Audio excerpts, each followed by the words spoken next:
Hello दोस्तों, फिर से स्वागत है आप सभी का मेरे YouTube चैनल पर जिसका नाम है पावर पल्स ऑफ ट्रेडिंग। दोस्तों, हमने एक सीरीज शुरू की है what is the stock market, जिसमें हमने पहले 4 पार्ट्स बनाया था। जिसमें फर्स्ट पार्ट था स्टॉक मार्केट बेसिक, दूसरा था हाउ टू स्टार्ट इन्वेस्टिंग, तीसरा पार्ट था स्टॉक मार्केट टर्मिनोलॉजी, चौथा पार्ट था इन्वेस्टमेंट स्ट्रेटेजीज। तो उसी का अब 5वां पार्ट है technical analysis and fundamental analysis. तो दोस्तों, अगर आपने पहले 4 पार्ट्स नहीं देखे हैं तो आप मेरा डिस्क्रिप्शन में लिंक दिया हुआ है, आप वहां से देख सकते हैं। दोस्तों, अगर आपने मेरे चैनल को सब्सक्राइब नहीं किया है तो मेरे चैनल को सब्सक्राइब कर दीजिए और बेल आइकन को ऑन करना ना भूलें और लाइक ज़रूर करिए। तो चलो दोस्तों, शुरू करते हैं। Part 5, technical analysis and fundamental analysis. Technical analysis and fundamental analysis दोनों ही स्टॉक मार्केट में इन्वेस्ट करते वक्त स्टॉक सिलेक्शन और मार्केट ट्रेंड को समझने के लिए यूज़ किए जाते हैं। ये दोनों अप्रोचेस अपने अपने तरीके से स्टॉक की परफॉर्मेंस और फ्यूचर पोटेंशियल को असेस करते हैं, लेकिन इनका फोकस अलग होता है। तो पहला हम समझेंगे टेक्निकल एनालिसिस। टेक्निकल एनालिसिस एक मेथड है जिसमें आप प्राइस मूवमेंट, ट्रेडिंग वॉल्यूम और मार्केट ट्रेंड को एनालाइज करते हैं ताकि फ्यूचर प्राइस मूवमेंट प्रिडिक्ट किया जा सके। इस अप्रोच में आप स्टॉक के चार्ट्स और इंडिकेटर्स का यूज़ करते हैं। इसके की features of technical analysis. Past price movement. Technical analysis में आप स्टॉक या मार्केट का पास्ट प्राइस मूवमेंट्स को देखते हैं। ये अजम्पशन है कि स्टॉक प्राइस फ्यूचर में पास्ट ट्रेंड्स के बेसिस पे मूव होकर करेगा। चार्ट्स। स्टॉक प्राइस और ट्रेडिंग वॉल्यूम को ग्राफिकल फॉर्म में शो करते हैं। कॉमन चार्ट्स में कैंडलस्टिक चार्ट्स, लाइन चार्ट्स और bar charts. Indicators and tools. Technical analysis में वेरियस इंडिकेटर्स और टूल्स यूज किए जाते हैं। Moving average, simple moving average, exponential moving average, RSI relative strength index, Bollinger bands, stochastic oscillator, support and resistance levels. Market sentiment. Technical analyst ये assume करते हैं कि stock price का movement market sentiment पर depend करता है, जो price chart और पैटर्न से जज किया जा सकता है। अब ये काम कैसे करता है, how it's work. Price pattern. Technical analyst specific patterns देखते हैं, जैसे head and shoulders, double top, double bottom और ट्रायंगल्स, जो फ्यूचर प्राइस मूवमेंट का इंडिकेशन देते हैं। Trend identification. मार्केट का trend, up trend, down trend, sideways identify करना ज़रूरी होता है। अगर ट्रेंड अपवर्ड है तो स्टॉक को बाई किया जाता है, और अगर डाउन डाउन ट्रेंड है तो सेल या शॉर्ट किया जाता है। साइडवेज में कुछ नहीं करते हैं, बस प्राइस एक्शन को देखना है। साइडवेज मार्केट में इंटर नहीं करना है।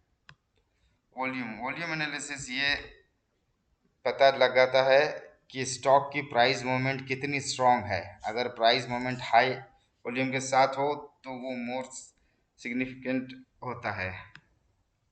Advantages of technical analysis. Short term trading. Technical analysis short term traders के लिए ज़्यादा यूज़फुल है, जो डेली या वीकली बेसिस पर प्राइस फ्लक्चुएशंस से प्रॉफिट कमाना चाहते हैं। मतलब जो इंट्राडे करता है और जो स्विंग ट्रेडिंग करता है, ये उनके लिए ज़्यादा फ़ायदा होता है। Real time analysis. Market condition को रियल टाइम में एनालाइज करने की कैपेबिलिटी होती है। टाइमिंग। आप स्टॉक की बाय या सेल टाइमिंग को एक्यूरेटली प्रेडिक्ट कर सकते हैं based on pattern and trends. Disadvantages of technical analysis. No focus on fundamental. ये स्ट्रेटेजी कंपनी के एक्चुअल परफॉर्मेंस और फंडामेंटल्स को इग्नोर करती है। सब्जेक्टिविटी। डिफरेंट एनालिस्ट एक ही चार्ट को अलग तरीके से इंटरप्रेट कर सकते हैं। और सेकंड पॉइंट है फंडामेंटल एनालिसिस। फंडामेंटल एनालिसिस एक लॉन्ग टर्म इन्वेस्टमेंट अप्रोच है जिसमें आप कंपनीज के फाइनेंशियल हेल्थ, इकोनॉमिक्स कंडीशन और इंडस्ट्री परफॉर्मेंस को देखकर इन्वेस्ट करते हैं। इसमें आप इसमें इसमें आप कंपनी के बैलेंस शीट, इनकम स्टेटमेंट और कैश फ्लो स्टेटमेंट को एनालाइज करते हैं। Key feature of fundamental analysis. Company financials, आप कंपनी की अर्निंग, प्रॉफिट, रेवेन्यू ग्रोथ, डेब्ट levels and other financial matrix को देखते हैं।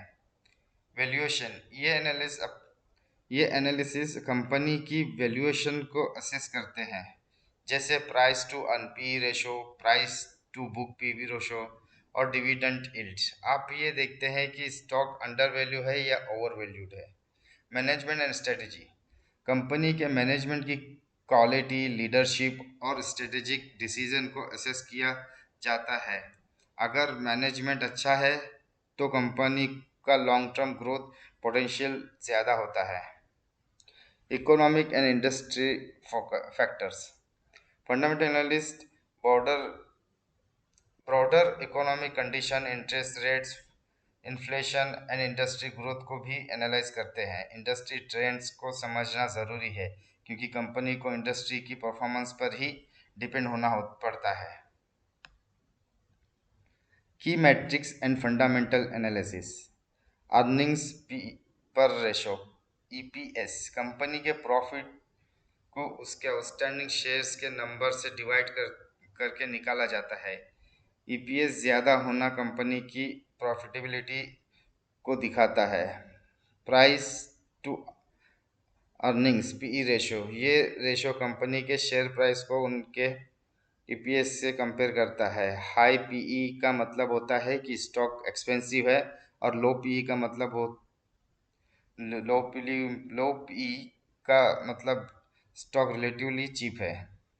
रिटर्न ऑन इक्विटी, आरओई, ये मेजर करते हैं कि कंपनी अपने शेयर होल्डर्स के कैपिटल से कितना प्रॉफिट कमा रही है। हाई आरओई का मतलब कंपनी अच्छा प्रॉफिट जनरेट कर रही है। डेब्ट टू इक्विटी रेशो, ये कंपनी के टोटल डेब्ट को इसके इक्विटी कैपिटल के साथ कंपेयर करता है। लो डेब्ट टू इक्विटी रेशो कंपनी के लिए सेफर इन्वेस्टमेंट इंडिकेट करता है। फ्री कैश फ्लो, ये कंपनी के कैश फ्लो को असेस करता है जो डेब्ट और री इन्वेस्टमेंट के बाद अवेलेबल होता है। High free cash flow company की फाइनेंशियल स्टेबिलिटी को दिखाता है। हाउ इट्स वर्क, काम कैसे करता है कंपनी एनालिसिस। आप आप कंपनी के फाइनेंशियल हेल्थ को असेस करते हैं और उसके फ्यूचर ग्रोथ प्रोस्पेक्ट का एस्टिमेट लगाते हैं। वैल्यूएशन, आप स्टॉक की ट्रू वैल्यू को एस्टिमेट करते हैं और चेक करते हैं कि स्टॉक अंडर वैल्यूड है या over valued. Industry and market trend, आप देखते हैं कि इंडस्ट्री का परफॉर्मेंस कैसा है इक, और इकोनॉमी के ब्रॉडर ट्रेंड क्या है जो कंपनी के परफॉर्मेंस को अफेक्ट कर सकते हैं। Advantage advantages of fundamental advantages of fundamental analysis. Long term investment, ये स्ट्रेटेजी लॉन्ग टर्म इन्वेस्टमेंट के लिए बेस्ट है। अगर आप फंडामेंटली स्ट्रॉन्ग कंपनी में इन्वेस्ट करते हैं तो आपको लॉन्ग टर्म में अच्छा रिटर्न मिल सकता है। Financially financial health focus, company के ट्रू वैल्यू को समझने में मदद करती है जो एक स्ट्रॉन्ग फाउंडेशन दे सकता है फॉर बेटर रिटर्न्स। डाइवर्सिफिकेशन, आप डिफरेंट सेक्टर और इंडस्ट्री के स्टॉक में इन्वेस्ट करके अपना रिस्क डाइवर्सिफाई कर सकते हैं। Disadvantages of fundamental analysis. Time consuming, company के फाइनेंशियल्स को डीपली एनालाइज करना टाइम कंज्यूमिंग हो सकता है। रिक्वायर एक्सपर्टीज, ये एनालिसिस करने के लिए आपको फाइनेंशियल स्टेटमेंट्स और अकाउंटिंग टर्म्स का अच्छा नॉलेज होना चाहिए। Not for short term price fluctuations को प्रेडिक्ट करना डिफिकल्ट होता है यूजिंग फंडामेंटल एनालिसिस। दोस्तों, ये कुछ की डिफरेंस है between technical and fundamental analysis. चलिए इसे समझते हैं ये क्या है। तो पहला एस्पेक्ट टेक्निकल एनालिसिस और फंडामेंटल फोकस। टेक्निकल एनालिसिस में फोकस होता है price moment and market trend का। तो फंडामेंटल एनालिसिस में फोकस होता है companies financial health, earnings and economics factor पे। सेकंड है टाइम हॉरिजॉन। टेक्निकल एनालिसिस में time horizon short term minutes to day हो सकता है, और फंडामेंटल एनालिसिस में time horizon long term month two years हो सकता है। टेक्निकल एनालिसिस में tools used, chart patterns, indicator, RSI, MACD, moving average etcetera indicators use करते हैं।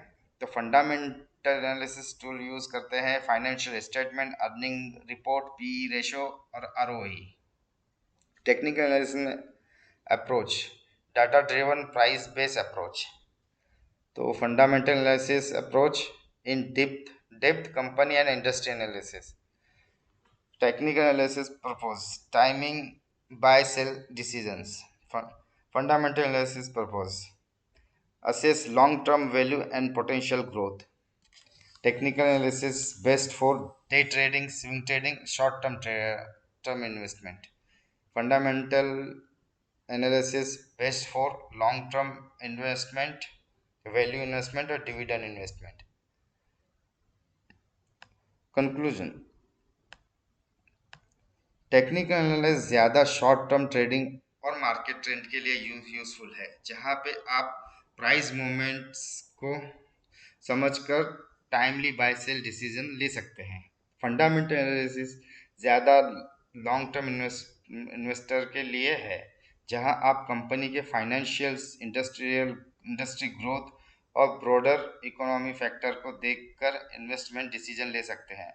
दोनों एनालिसिस अपने अपने स्ट्रेंथ और वीकनेस के साथ आते हैं। आप अपनी ट्रेडिंग स्टाइल और इन्वेस्टमेंट गोल के हिसाब से दोनों को कंबाइन करके भी यूज़ कर सकते हैं। इन्वेस्टमेंट स्ट्रेटजी काफ़ी ज़रूरी है। अगर आप अपने फाइनेंशियल गोल्स अचीव अगर आप अपने फाइनेंशियल गोल्स अचीव करना चाहते हैं, आपको अपने रिस्क टॉलरेंस, टाइम हॉरिजॉन और मार्केट कंडीशन के हिसाब से सही स्ट्रेटेजी चूज करनी पड़ती है। ये कुछ पॉपुलर इन्वेस्टमेंट स्ट्रेटेजी है जो आप अपने पोर्टफोलियो में अप्लाई कर सकते हैं। तो दोस्तों, ये था आज का technical analysis and fundamental analysis के पे थोड़ा सा एक्सपीरियंस शेयर करने की कोशिश किया। दोस्तों, अगर आपने मेरा चैनल सब्सक्राइब नहीं किया है तो चैनल को सब्सक्राइब कर दीजिए, और बहुत जल्द फिर नेक्स्ट पार्ट लेके आऊँगा। पार्ट 6 आएगा, mistake to avoid in the stock market. चलो दोस्तों, thank you so much, thanks for watching.